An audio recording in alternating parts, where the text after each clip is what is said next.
Hello friend, मैं आनंद राज। आप सबको भी देखिए, आज हम सीटेट का जो दिसंबर 2021 में जो ऑनलाइन एग्ज़ाम हुआ था, तो उसका हम सीरीज लेके आपको आ रहे थे। आपका 16 तारीख का 16 दिसंबर का क्वेश्चन डाल दिए थे सीडीपी का। उसके बाद 20 का डाले थे, 21 का डाले थे, 22 का डाले थे, 23, 24, फिर उसके बाद आपका 27, 28, 29 का आज हम 30 तारीख का लेके आए हैं, समझे। देखिए, जितना हम क्वेश्चन करवाते हैं पूरा वीडियो देखिएगा। आपका सीडीपी में मैथ का भी सीरीज चल रहा है, तो जितना हम वीडियो डाल रहे हैं सीटेट का उतना देखिएगा, तो आपका मैथ में आराम से 110 120 नंबर आ जाएगा, समझे। तो चलिए आज हम 30 तारीख का स्टार्ट करते हैं। 30 दिसंबर का जो एग्जाम हुआ था आपका यहाँ पेपर 1 का 30 दिसंबर का। तो आइए हम लोग स्टार्ट करते हैं सीडीपी का क्वेश्चन। देखिए, पहला क्वेश्चन है, ध्यान से सुनिएगा आप। क्वेश्चन है कि एक बालिका कूदना सीखने से पहले चलना और उछलना सीखती है, यानी कूदने से पहले चलना और उछलना सीखती है। यह विकास को किस सिद्धांत को दर्शाता है? देखिए, तो आपका क्या है, तो ऑप्शन के अकॉर्डिंग हम देखते हैं आंसर। पहला है कि विकास के सभी आयाम पारस्परिक रूप से संबंधित है। दूसरा ऑप्शन है विकास पूर्व अनुमानित प्रतिमानों का अनुसरण करती है। चौथा है विकास की प्रकृति सततगामी नहीं है। और चौथा है कि परिपक्वता और अनुभव दोनों विकास को प्रभावित करता है। देखिए, यहाँ पर तो आनुवंशिकता और आपका दिया रहता तो वो तो प्रभावित करता ही है, लेकिन यहाँ क्वेश्चन कह रहा है आपका कि एक बालिका कूदना सीखने से पहले चलना उछलना कीजिए। देखिए, तो इसमें जो 2 नंबर ऑप्शन है आपका कि देखिए, कोई भी आदमी, कोई भी व्यक्ति, कोई भी बच्चा होगा तो सबसे पहले क्या होगा, चलना सीखेगा, उसके बाद ही वो कूदना सीखेगा। एक ध्यान में ये बात रखिएगा। तो क्या है, विकास के पूर्व अनुमानित प्रतिमानों का अनुसरण करती है। जैसे मान लीजिए, विकास का एक होता है ना कि पहले शैशवावस्था आता है, फिर बाल्यावस्था, किशोरावस्था। तो कोई बच्चा में आप गेस कर सकते हैं कि नहीं कर सकते हैं कि इसमें अब शैशवावस्था आएगा, तब बाल्यावस्था आएगा। तो वही चीज़ क्वेश्चन कर रहा है कि एक बालिका कूदना सीखने से पहले चलना और उछलना सीखती है। यह विकास की किस सिद्धांत को दर्शाता है?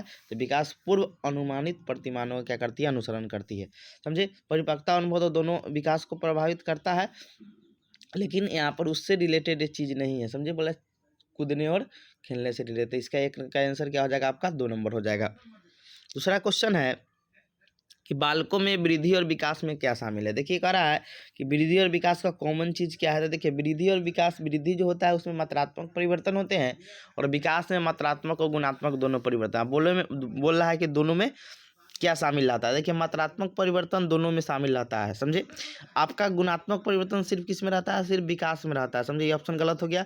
और दोनों तो होता नहीं है, वृद्धि में सिर्फ आपका मात्रात्मक रहता है, ये तो है नहीं। तो आपका आंसर क्या हो जाएगा, 1 नंबर, कि बालक में वृद्धि और विकास में क्या शामिल होता है। वृद्धि और विकास में दोनों में जो कॉमन रहता है वो मात्रात्मक परिवर्तन रहते हैं, समझ गए। क्वेश्चन थोड़ा दिमाग वाला, इसको थोड़ा देख लीजिएगा, समझे।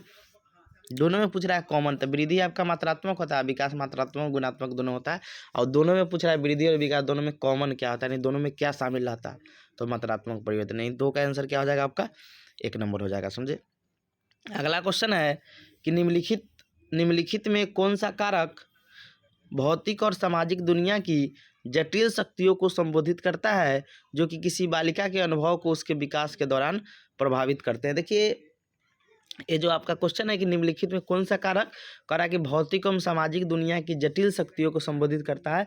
तो देखिए, एक होता है आनुवंशिकता। आनुवंशिकता की हम लोग कहते हैं प्रकृति बोलते हैं। देखिए, एक और वर्ड आ जाएगा, को वो घुमा के पूछ रहता है,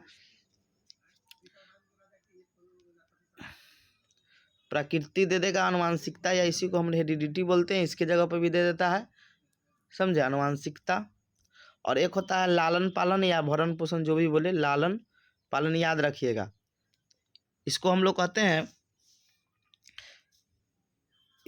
कहते हैं वातावरण, या इन्हीं को इन्वायरमेंट कहते हैं। तो जो यह है कि निम्नलिखित में कौन सा कारक भौतिक और सामाजिक दुनिया की जटिल शक्तियों को संबोधित करता है, हमारा वातावरण होता है। ऑप्शन में जब वातावरण नहीं दिया है तो यहाँ पर लालन पालन हो जाएगा। वातावरण यानी लालन पालन से क्या होता है कि जैसा बच्चा का वातावरण रखिएगा, जैसा बच्चा का लालन पालन कीजिएगा, बच्चा का वैसा क्या होगा, विकास होगा। तो वही क्वेश्चन है कि निम्नलिखित में कौन सा कारक भौतिक एवं सामाजिक दुनिया की जटिल शक्तियों को संबोधित करता है, जो किसी बालिका के अनुभवों को उनके विकास के दौरान प्रभावित करता है। देखिए, प्रकृति तो आपका क्या होता है, ये जेनेटिक होता है, ये आनुवंशिकता को प्रकृति बोलते हैं। आनुवंशिकता तो दूसरा में भी है, तीसरा है इसका लालन पालन दिया है, यही आपका क्या हो जाएगा, आंसर हो जाएगा। नहीं, 3 का आंसर क्या हो जाएगा, नहीं वातावरण को ही हम लोग क्या कहते हैं, अनुवांशिक लालन या लालन पालन कहते हैं, समझे। और अनुवांशिकता को हम लोग प्रकृति बोलते हैं, समझ गए। इंग्लिश देख लीजिए, इंग्लिश में भी लिखा होगा, एक होता है नेचर, एक होता है नurture, समझे। तो नेचर जो होता है प्रकृति हो गया, जो अनुवांशिकता होता है जो आपका नurture होता है, समझे, वो आपका क्या होता है, लालन पालन होता है, समझ गए। तो 3 का आंसर क्या हो जाएगा, 3 नंबर हो जाएगा, समझे। अगला क्वेश्चन है कि निम्नलिखित में कौन सी बच्चे के सामाजिकरण की प्राथमिक संस्था है। तो देखिए प्राथमिक में परिवार आता है, जिसमें स्कूल लगा है उसको काट दीजिए, समझे। शिक्षक भी उसी में आ जाएगा, संचार भी उसमें आ जाएगा। आपका यही ऑप्शन सबसे बेटर है, परिवार और पास पड़ोस, समझे। यानी आपका पास पड़ोस जो है वही क्या होंगे, प्राथमिक में आएगा, समझे। तो इसे छांट सकते हैं, समझे। ऑप्शन के अकॉर्डिंग इसको छांट लेना है। तो 4 के आंसर क्या हो जाएगा, 4 नंबर हो जाएगा, समझे। अगला क्वेश्चन है कि कमल स्वयं को तर्क देता है कि यदि तनु उसे एक क्रेयोन देगी तो वह उसे भी एक क्रेयोन देगा, ताकि उपहारों के लेन देन में समानता हो। कमल लॉरेंस कोहलबर्ग के नैतिक विकास का किचरन है। यानी आप हमको चॉकलेट दे, हम टिट फॉर टैट वाला बात है, समझे। जैसी करनी संख्या भरनी वाला बात है कि आप हमको चॉकलेट दीजिएगा तब हम आपका काम करेंगे, उसका कलम तोड़ दीजिएगा तो भी आपका पेंसिल तोड़ देगा, यानी समझे। तो ये आपका, तो पहला ऑप्शन है आंतरिक उद्देश्य अभिनवीकरण, अच्छा लड़का लड़की अभिनवीकरण, सामाजिक व्यवस्था निर्वहन अभिनवीकरण, सामाजिक समझौता अभिनवीकरण। देखिए लॉरेंस कोहलबर्ग ने नैतिक विकास का बच्चों में कैसे होता है, इसका 3 स्तर दिए थे और 6 अवस्था बताए थे, समझे। 3 स्तर आपका कौन कौन है, देखिए याद रखिएगा, पूछ देता है। पहला आपका प्री कन्वेंशनल है, उसके बाद आपका कन्वेंशनल है, याद रखिएगा। तब अब आता है पोस्ट कन्वेंशनल, समझे। अब देखिए 3 आपका क्या हो गया, यानी पूर्व परंपरागत स्तर, परंपरागत स्तर और उत्तर परंपरागत स्तर, समझे। इस सब तीनों में आपका 2-2 अवस्था बताए हुए हैं, समझे। इसमें जो पहला आता है वो आज्ञा एवं दंड आता है, आज्ञा एवं दंड, समझे। इसमें जो दूसरा आता है वो पहला जो ऑप्शन है यांत्रिक उद्देश्य अभिनवीकरण होता है। फिर परंपरागत में आपका 2 आता है, जिसमें एक आता है अच्छा लड़का लड़की अभिनवीकरण और सामाजिक व्यवस्था के निमित्त, ये हो जाएगा। नहीं तीसरा चौथा, समझे। फिर उसके बाद जो पोस्ट में आता है तो वो 5वां जो होता है सामाजिक समझौते की होता है, और 6ठा जो आता है सार्वभौमिक या विवेक की अवस्था कहते हैं, समझे। तो ये आपका होता है। तो देखिए जब आपका टिट फॉर टैट की बात करेगा, समझे, कि आप हमको चॉकलेट दीजिएगा हम आपको, तो ये पूर्व परंपरागत स्तर के जो दूसरा होता है आपका यांत्रिक उद्देश्य अभिनवीकरण होता है, वही इसका आंसर हो जाएगा। यानी आपका 5 का 1 नंबर हो जाएगा, समझे। टिट फॉर टैट वाला बात हो गया। अगला क्वेश्चन है 6 नंबर कि संज्ञानात्मक विकास के किस चरण में बच्चे एक दूसरे के साथ खेल संबंधी विचार साझा करते हैं और इस समझ को ही संकेत वस्तुओं को, देखिए संकेतिक खेल बोलेगा, समझे, या प्रतीकात्मक खेल बोलेगा तो दिमाग में एक बात रखना, वो बताते हैं, दर्शाते हैं, सुनिर्दिष्ट करते हैं, लेकिन संरक्षण करने में अक्षम है, कंजर्वेशन का गुण नहीं आता है, तो बच्चा किस में आएगा। तो नहीं कर रहा है तो ऑप्शन है आपका संवेदी पेशीय अवस्था, औपचारिक संक्रियात्मक अवस्था, पूर्व संक्रियात्मक अवस्था, मूर्त संक्रियात्मक। देखिए तो मूर्त तो होगा नहीं और अमूर्त होगा नहीं, क्योंकि संरक्षण का गुण नहीं आ रहा है। और देखिए जहाँ भी संकेत का बात करें, जहाँ भी प्रतीकात्मक खेल का बात करें, सांकेतिक खेल का बात करें, आप एकदम याद रखिएगा पूर्व संक्रियात्मक अवस्था, समझे, जो पियाजे के अनुसार दूसरा अवस्था है, समझे। तो इसका 6 का आंसर क्या हो जाएगा, आपका 3 नंबर हो जाएगा, पूर्व संक्रियात्मक अवस्था। अगला क्वेश्चन है कि एक 6 वर्षीय बालिका सोचती है कि लंबे गिलास में छोटे और चौड़े बर्तन से अधिक पानी आता है, यानी लंबे गिलास में जो छोटे और चौड़े बोतल होते हैं उसमें से अधिक पानी आता है, यद्यपि उसकी आंखों के सामने ही पानी एक बर्तन से दूसरे बर्तन में पलटा गया है, समझे। यानी दोनों सेम ही पानी है, तब भी वो बोल रही है कि जो चौड़े गिलास में है, लंबे गिलास में जो होता है ज़्यादा पानी आता है। पियाजे के अनुसार बालिका की यह सोच किस योग्यता के कमी कारण, मतलब किस योग्यता के बोल रहा है कमी के कारण हो रहा है। पहला ऑप्शन है क्रमबद्धता की योग्यता, सोपान क्रमिक वर्गीकरण योग्यता, अकेंद्रीयता, अनुपातिक तर्क की योग्यता। देखिए आप जानते हैं बच्चा में सेंट्रेशन का गुण है, इसीलिए बच्चा क्या कर रहा है कि ये चीज़ बता रहा है। तो बच्चा में जो कमी है वो डिसेंट्रेशन यानी अकेंद्रीयता का क्या है, उसमें कमी है। इसका आंसर आपका क्या हो जाएगा, 7 का 3 नंबर होगा। डिसेंट्रेशन इसी को बोलते हैं, यानी बच्चा क्या है कि अभी वो केंद्रीयता में है तब ये चीज़ बता, लेकिन यहाँ क्वेश्चन में आपका कमी पूछ रहा है, किसकी कमी के कारण, तो अकेंद्रीयता है कमी के कारण, समझ गए। यानी 7 का 3 नंबर आंसर हो जाएगा, समझे। अगला क्वेश्चन है 8 नंबर कि बच्चा मैं पहेली की इस हिस्सों को पूरा नहीं कर पा रहा हूँ। अध्यापक यहाँ कौन सा टुकड़ा आना चाहिए, क्योंकि ये बिल्ली के पैर है। बच्चा पंजे। अध्यापक सही कौन सा टुकड़ा पंजे जैसा दिखता है। बच्चा ए वाला। उपयुक्त बातचीत में सामाजिक अंतःक्रिया की किस विशेषता पर प्रकाश डाला गया है। अवलोकनात्मक अधिगम, विवरणात्मक अधिगम, पार और संज्ञा। देखिए वाइगोस्की का आप पढ़े होंगे तो जो थोड़ा हेल्प किया जाता है, जो संकेत दिया जाता है वो पार होता है, इसको फोल्डिंग जिसे बोलते हैं। तो इसका आंसर क्या हो जाएगा आपका 8 का 3 नंबर हो जाएगा आपका पार हो जाएगा, या ढांचा इसी को, या इसको फोल्डिंग बोलते हैं। आया क्वेश्चन है कि लेव वाइगोस्की के संज्ञानात्मक विकास का सिद्धांत किससे संबंधित है। तो पहला ऑप्शन है सामाजिक सांस्कृतिक दृष्टिकोण, यौनिक दृष्टिकोण, व्यवहारिक दृष्टिकोण और ऐतिहासिक दृष्टिकोण। तो आप लोग जानते होंगे तो लेव वाइगोस्की का जो संज्ञानात्मक विकास का सिद्धांत है वो सामाजिक सांस्कृतिक दृष्टिकोण है, समझे। यानी आपका 9 का आंसर क्या हो जाएगा 1 नंबर हो जाएगा, समझे। अगला क्वेश्चन है 10 नंबर कि पियाजे के सिद्धांत पर आधारित एक रचनावादी कक्षा में बच्चे किस तरह से सीखते हैं। वहाँ का अनुकरण तो आपका अनुसरण निगेटिव वर्ड होता है, व्याख्या भी निगेटिव वर्ड होता है, पुरस्कार भी निगेटिव होता है। तो आपका बच गया चौथा ऑप्शन कि स्वतः स्फूर्त गतिविधियों सीखते हैं, मतलब अपने गति से क्या करते हैं कि स्वतः सक्रिय होकर सीखते हैं, समझ गए।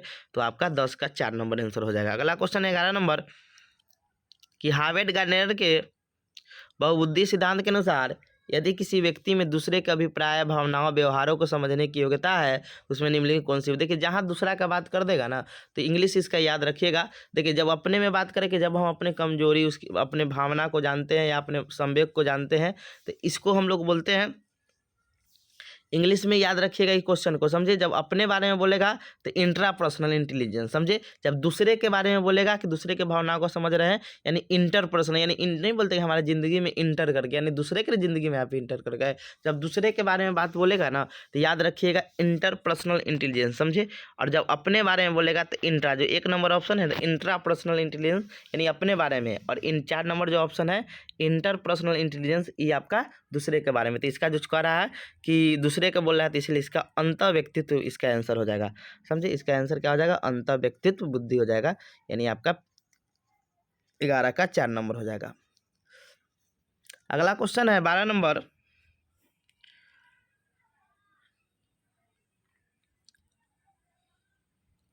कि अध्यापक को उदाहरण देते हुए महिलाओं को नर्स और अध्यापिका दिखाने तथा पुरुष को डॉक्टर और पायलट दिखाने तक सीमित नहीं करना चाहिए। इससे क्या चिन्हित होता है। जेंडर सशक्तिकरण, जेंडर रूढ़िवादिता, जेंडर रूढ़िबद्ध लचीला और जेंडर समरूपता।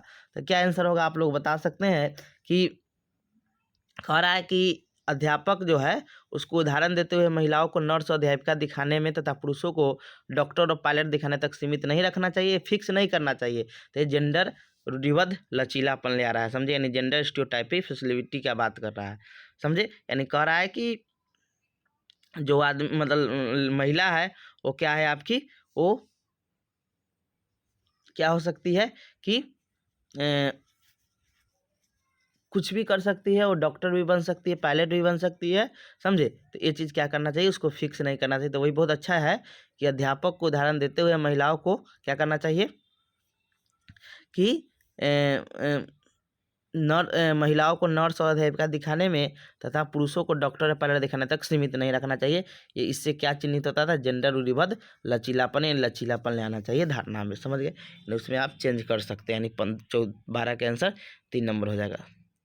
अगला क्वेश्चन है 13 नंबर कि बच्चों के भाषाई विकास के लिए प्राथमिक स्तर की कक्षाओं में मुद्रित समृद्ध परिवेश आवश्यक। एकदम सही बात है। भाषा विकास के लिए जो आपका जितना भी बाल जो कखारा होता है, जो पहले आता था बाल, मतलब बहुत तरह का चीज़ आता है जिससे बच्चा पढ़ सके। दूसरा है भावनाओं के अधिगम में महत्वपूर्ण भूमिका होती है। तब ना बच्चा का मतलब वहाँ पर क्या होगा कि उसमें लगाव होगा, जिससे बच्चा का क्या होगा कि सीखने में मदद होगा। तो ये भी आपका सही है। लेकिन देखिए अब यहाँ पर भावना अलग चीज़ हो गया और जो मुद्रित है वो आपका अलग चीज़ है, समझे। यानी बच्चों के भाषाई विकास के लिए प्राथमिक स्तरीय कक्षा में मुद्रित समृद्ध परिवेश आवश्यक है। तो ये चीज़ क्या हुआ कि अधिगम से रिलेटेड हो गया ये चीज़। अब भावनाओं की अधिगम में भावना, तो इसमें कुछ आपका जो पहला ऑप्शन है इसमें तो भावना से रिलेटेड कोई चीज़ कहा नहीं गया है, समझे। तो भावनाओं की अधिगम में महत्वपूर्ण, देखिए आपका जो ब्लूम टेक्सोनॉमी है उसमें है ना भावनात्मक बच्चा सीखता है। तो इसमें क्या है कि उससे इस संज्ञानात्मक क्षेत्र का बात कर रहा है दूसरा, तो यानी दोनों सही है लेकिन व्याख्या नहीं कर रहा है, यानी ए और आर दोनों सही है लेकिन आर सही व्याख्या ए का नहीं कर रहा है, यानी 13 का क्या हो जाएगा 2 नंबर हो जाएगा। समझे। अगला क्वेश्चन है कि जब हरजोत को अपने प्रदत्त कार्य में सितारा नहीं मिलता तो वह बहुत परेशान हो जाता है। अपने काम के संदर्भ में दी गई किसी भी आलोचनात्मक टिप्पणी के प्रति और रचनात्मक रूप अपनाती है। इस संबंध में निम्नलिखित में कौन सा उपागम सबसे अधिक प्रभावी होगा। समझे। यानी क्वेश्चन कह रहा है कि जब हरजोत को अपने प्रदत्त कार्य में सितारा मतलब पुरस्कार हुआ या उसको ग्रेड कुछ नहीं मिलता है तो वो परेशान हो जाती है। अपने काम के संदर्भ में दी गई किसी भी आलोचनात्मक टिप्पणी के प्रति और रक्षात्मक रुख अपनाती है, गुस्सा टाइप का हो जाती है। इस संबंध में निम्नलिखित में कौन सा उपागम सबसे अधिक प्रभाव पड़ेगा। तो पहला है उसे रचनात्मक प्रतिपुष्टि देना और अपना काम दोहराने के लिए कहना। दूसरा ऑप्शन है यह सुनिश्चित करना कि उसे उसके हर प्रदत्त कार्य में सितारा मिले जिससे वो पढ़ने की ये चीज़, तो दूसरा ऑप्शन उतना बेटर नहीं है, क्योंकि प्रदत्त सितारा मतलब कि कहने का मतलब है कि आप कोई काम कर रहे हैं तो आपको पैसा मिला है तो ठीक है, पैसा ना मिला है तो वो काम नहीं कीजिएगा, ये चीज़ गलत बात है। अगला यह सुनिश्चित करना है कि उसे उसके किसी भी प्रदत्त कार्य में कोई सितारा या पुरस्कार न मिले जिससे उसकी ये आदत न पड़े। ये भी निगेटिव सेंस में ऑप्शन उतना पॉजिटिव है नहीं। आप देख रहे हैं, मान लीजिए अच्छा करेगा तो मिलना ही चाहिए उसको। अगला है उसको किसी भी तरह की प्रतिपुष्टि, देखिए नहीं आपका पहला ही ऑप्शन है, देखिए प्रतिपुष्टि देंगे कि आप लोग रचनात्मक उसमें संशोधन हो सके जो अगला बार उसको मिल सके। समझे, कुछ कमी होगा तो उसे रचनात्मक प्रतिपुष्टि देना और अपन काम के दोहराव के लिए करना, यानी सबसे बेटर ऑप्शन आपका क्या है 14 का 1 नंबर ही है। समझे। अगला क्वेश्चन है 15 नंबर, निम्नलिखित में कौन पोर्टफोलियो की विशेषता नहीं है। समझे, मैंने कहा है कि कौन पोर्टफोलियो की विशेषता नहीं है। पहला ऑप्शन है पोर्टफोलियो समय विशेष के दौरान किए गए कार्यों का संकलित करता है और विकासात्मक परिवर्तन पर प्रकाश डालता है। एकदम सही बात है। आपका 1 साल का ले लेगा, 1 साल का आपका मतलब एक फिक्स कर देगा समय विशेष में, और फिर देखेगा कि कार्यों को संकलित करता है, देखता है कि उस कार्य में कितना चेंज हुआ कि नहीं हुआ। समझे, ये तो पोर्टफोलियो का विशेषता होता ही है। समझ। दूसरा है पोर्टफोलियो विद्यार्थी को अभिकल्प करने, संग्रह करने और मूल्यांकन में संकल्प करता है। एकदम सही बात है। जब बच्चा के 1 साल का रिकॉर्ड आपके पास रहेगा तो उससे बच्चा का मूल्यांकन कर लीजिएगा। आगे है पोर्टफोलियो विद्यार्थी की स्वयं की अधिगम प्रगति के आकलन में संलग्न करके स्वनियमितता को सम्मुक्त मतलब होता है बढ़ाता है। ये भी आपका क्या है सही बात।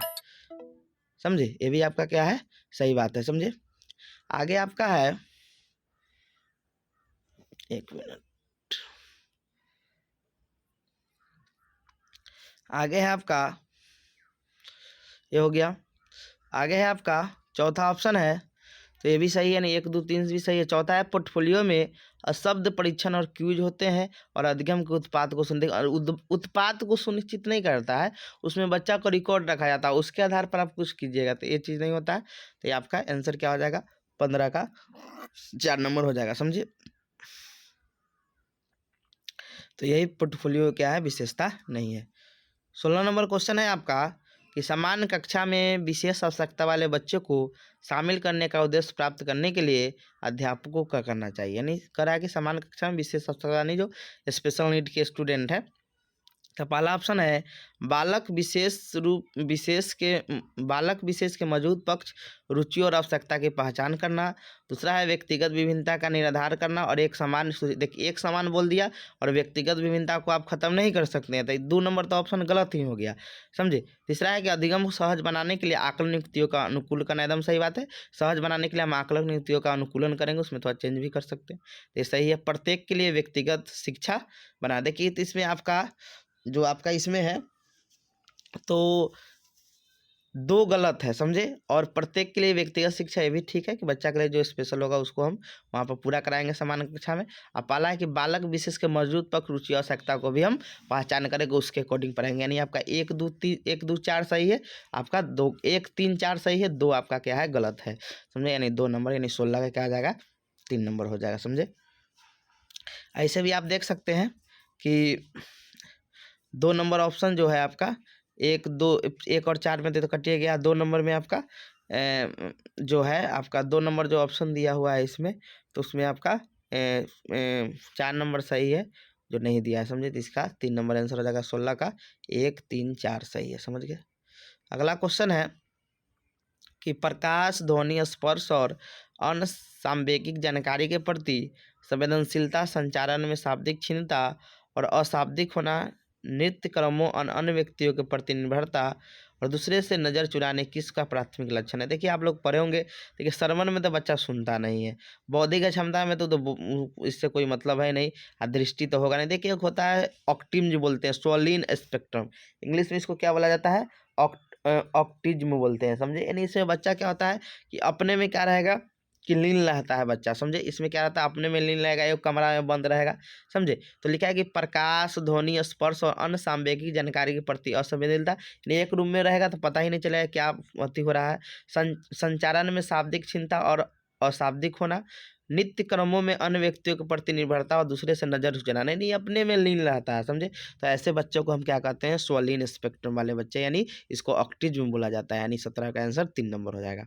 अगला क्वेश्चन है कि निम्नलिखित में कौन सी रणनीति कक्षा में सुविधा वंचित समूहों से आने वाले बच्चों को शामिल करने के लिए प्रभावशाली नहीं रहेगी। मतलब कह रहा है कि निम्नलिखित में कौन सी रणनीति कक्षा में सुविधा वंचित समूह मैंने शामिल करने प्रभावशाली नहीं रहेगी। तो पहला ऑप्शन है कक्षा में होने वाली चर्चाओं में शामिल होने का एकदम सही बात है, शामिल होकर अवसर देंगे। दूसरा है विद्यालय की सभी गतिविधियों में बच्चों की सहभागिता सुनिश्चित करना, ये भी सही है। तीसरा है बच्चों की उपस्थिति और ठहराव के नियमित मॉनिटरिंग करना, ये भी सही है। समूह संबंधा के आधार पर पृथक पृथक करना क्या हो जाएगा आपका, निगेटिव वर्ड हो जाएगा। यानी आपका 18 का आंसर क्या हो जाएगा, 4 नंबर हो जाएगा, क्योंकि नहीं पूछ रहा है इसीलिए सर नहीं में निगेटिव में देंगे।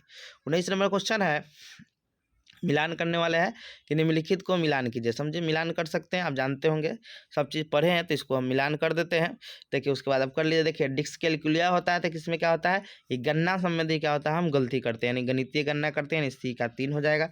डिस्ग्राफिया में लिखने संबंधी विकार होता है, तो देख लीजिए जो संबंध के साथ लिखने के क्या हो, योग्यताओं को प्रभावित करता है, डिस्ग्राफिया हो जाएगा। उसके बाद होता है, एक होता है डिस्पेसिया होता है और एक डिस्फेजिया होता है, समझे। तो देखिएगा दोनों क्या होता है, तो देखिए यहाँ पर आपका मिला लीजिए, उसके बाद आपका मिल जाएगा, यानी बी मिल जाएगा आपका कौन, बी मिल जाएगा आपका क्या नंबर, दिव्यांग संबंध को लिखने, डी का 2 हो जाएगा, समझे। और इधर देखिए एक और चीज़ आपको बताते हैं,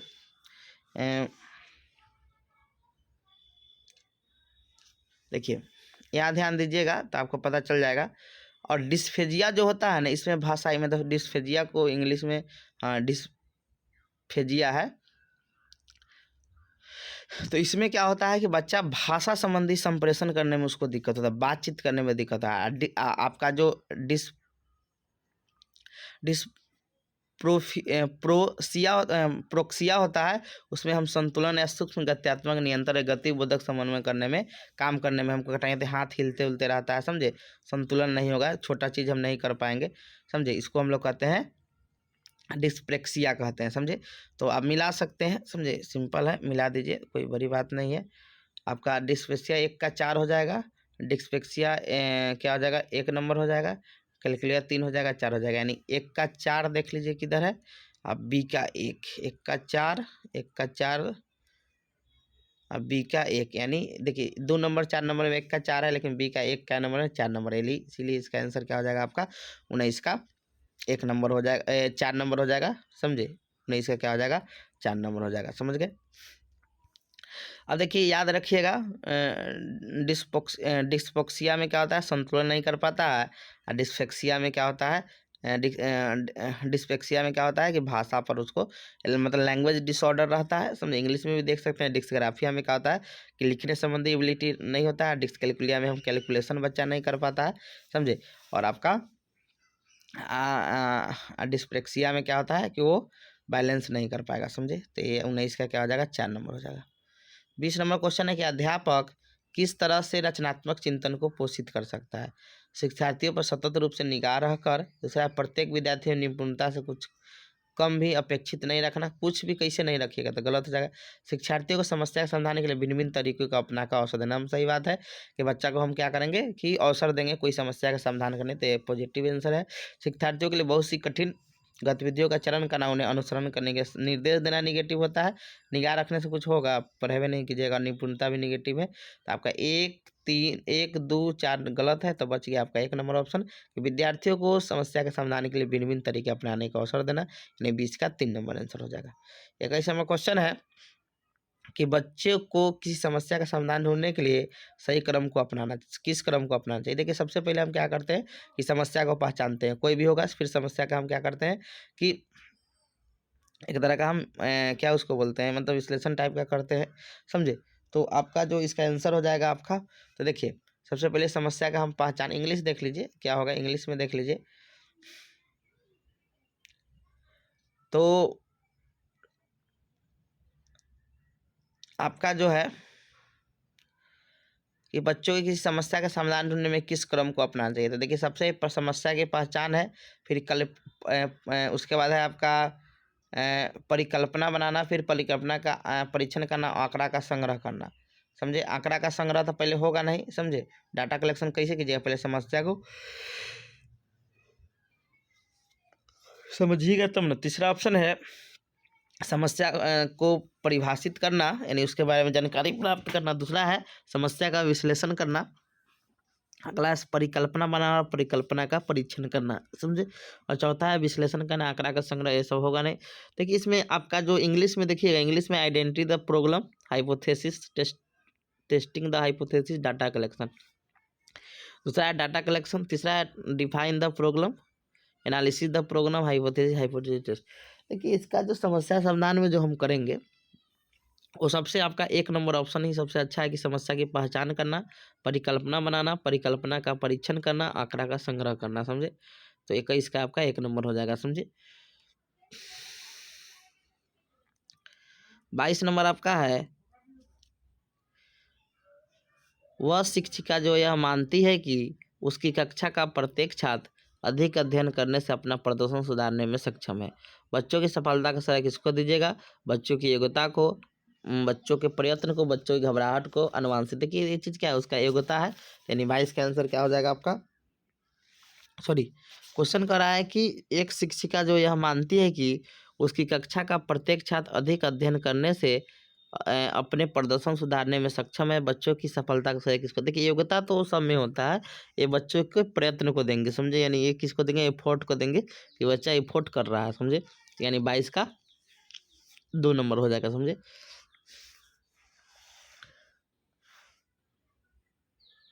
आगे है आपका क्वेश्चन 23 नंबर कि एक अध्यापक को बहुत अधिक अपेक्षाएं किससे रखनी चाहिए, केवल प्रतिभाशाली वैसे क्या रखिएगा, सब बच्चा से।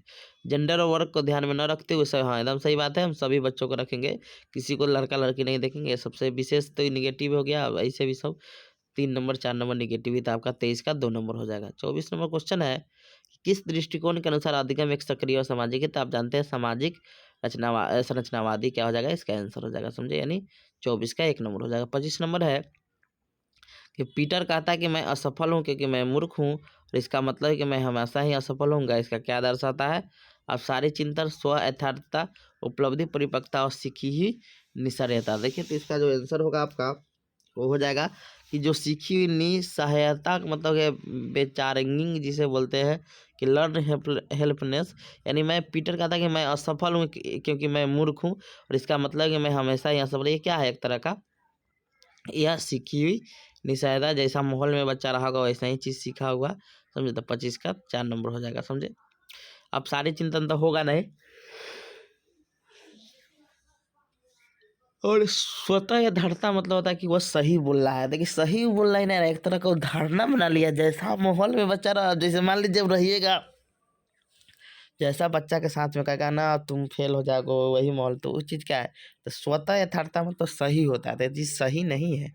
सिर्फ ये चीज़ क्या है, सही नहीं है। उपलब्धि परिपक्वता तो कुछ है नहीं, आप उपलब्धि को बदल भी सकते हैं। लेकिन जो चौथा है कि सीखी गई निश्चयता, कि उसका है कि ना जो फेल हो जाता है वो पढ़ने में गोबर आता है, वो कबो सफल नहीं होगा, कोई कह दिया होगा, वही चीज़ को ढो रहा है, इसलिए 4 नंबर आंसर होगा इसका। अगला है राष्ट्रीय शिक्षा नीति 2020 के अनुसार डैश का प्रयोग डैश को प्रोत्साहित करने के लिए है। तो ये कंठीकरण से प्रत्यास्मरण दोनों, देखिए कंठीकरण तो पहले था लेकिन अब प्रत्यास्मरण भी नहीं है, अभी करके सीखना है, तो ये भी निगेटिव हो गया। कंठीकरण से समालोचनात्मक चिंता, हाँ ये सही होगा, ये पहले कंठीकरण था यानी याद करने पर शिक्षा पद्धति था, लेकिन अब क्या कर रहा है कि समालोचना चिंतन पर प्रोत्साहित करा था, ये ऑप्शन सही हो सकता है। अगला है अनुभव जनित अधिगम से सामने, देखिए अनुभव जनित पहले नहीं था, समझे। पहले आपका था कि पाठ्य पुस्तक केंद्रित था। समझे। अगला है अनुभव जनित से प्रत्यास्पण। पहले प्रत्यास्पण था, अब अनुभव जनित हो गया, तो आपका आंसर 2 नंबर सबसे बेटर है 26 का। अगला क्वेश्चन है 27 नंबर कि विद्यार्थियों के अधिगम में उन्नति होने की संभावना कम है। अधिगमकर्ता के व्यक्तिगत और सामाजिक अंतरों को ध्यान में न रखते हुए प्रत्येक को एक समान, देखिए एक समान कीजिएगा तो कहाँ से बच्चा का अधिगम नहीं हो पाएगा। अध्ययन सामग्री को संकलात्मक ढांचे में, देख संकलात्मक में नहीं करना है, समझे, तो लास्ट में दीजिएगा तो फिर वो गड़बड़ हो जाएगा। समझे। अगला है तीसरा अध्ययन सामग्री को जानकारी, हाँ छोटे छोटे हम अथी में बांट देंगे ना, और उससे क्या मतलब आपका, एक मिनट रुकिए, तो क्वेश्चन एक मिनट करा है कि विद्यार्थियों के अधिगम में उन्नति होने की संभावना कम होगी। देखिए पहला ऑप्शन तो होगा नहीं, पहला करा है कि अधिगमकर्ताओं के व्यक्तिगत और सांस्कृतिक अंतरों को ध्यान में रखते हुए प्रत्येक को एक समान अध्ययन समय, तो ये तो सही बात है कि आप सबको न ध्यान में रखिएगा, तो व्यक्तिगत विभिन्नता को आप निराधार कर रहे हैं, उसको खत्म कर रहे हैं, तो ये क्या हो जाएगा आपका निगेटिव चल जाएगा। देखिए दूसरा को हम बाद में समझाएंगे। चौथा ऑप्शन है कि अध्ययन समय परिभाषा की सूची में कोई उदाहरण, आप परिभाषा लिखा दीजिएगा, एग्जाम्पल नहीं दीजिएगा तो बच्चा समझ में नहीं करेगा, ये भी ऑप्शन गलत हो गया। देखिए तीसरा इसीलिए गलत हो रहा है ऑप्शन कि कह रहा है कि अध्ययन सामग्री को जानकारी के छोटे, देखिए संबंधित का था तो सही हो जाता, असंबंधित करा है, मान लीजिए 2 चैप्टर का जो चीज़ है उसको आप 5 चैप्टर में नहीं पढ़ा सकते हैं, 2 ही चैप्टर में तोड़ तोड़ के बता रहे हैं, तो 2 ही चैप्टर में बताइए। तो असंबंधित नहीं करना, उसको संबंधित अंशों में भी विभाजित करना है, समझ गए। तो इसीलिए आपका 3 नंबर ऑप्शन गलत हो गया। लेकिन 2 नंबर कह रहा है कि अध्ययन सामग्री को संकलनात्मक ढंग से, संकलनात्मक एक सीरीज में हम क्या करेंगे उसको, मतलब एक सुव्यवस्थित करेंगे, समझे। तो आपका क्या हो जाएगा, ये सही हो जाएगा, तो 27 का क्या हो जाएगा आपका 2 नंबर होगा। 3 नंबर इसीलिए गलत हो गया कि असंबंधित बोल रहा है, समझ गए। 27 का 2 नंबर हो जाएगा। 28 नंबर क्वेश्चन है निम्नलिखित में कौन से अध्यापक अकादमीय अधिगम समय को बढ़ाने में प्रभावशाली होंगे। अकादमी मतलब एक तरह का नंबर टाइप का हुआ। वह अध्यापक जो कक्षा में अनुशासन बनाए रखने में केंद्रित हो, जब भी वह देखती है कि उसके विद्यार्थी दिए गए अनुसार कार्य नहीं करते तो उन्हें फटकारती है। दूसरा है वह अध्यापक जो अपने विद्यार्थियों को बताती है कि उन्हें कोई भी गतिविधि कब तक पूरी कर लेनी है, दूसरी क्रिया में जाने के समय।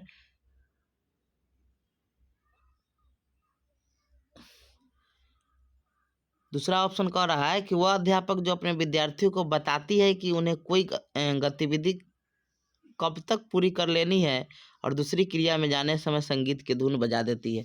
समझे। तो ये थोड़ा दूसरे टाइप का ऑप्शन लग रहा है, समझे। आगे ऑप्शन है आपका तीसरा, चारों ऑप्शन पहले पढ़ देते हैं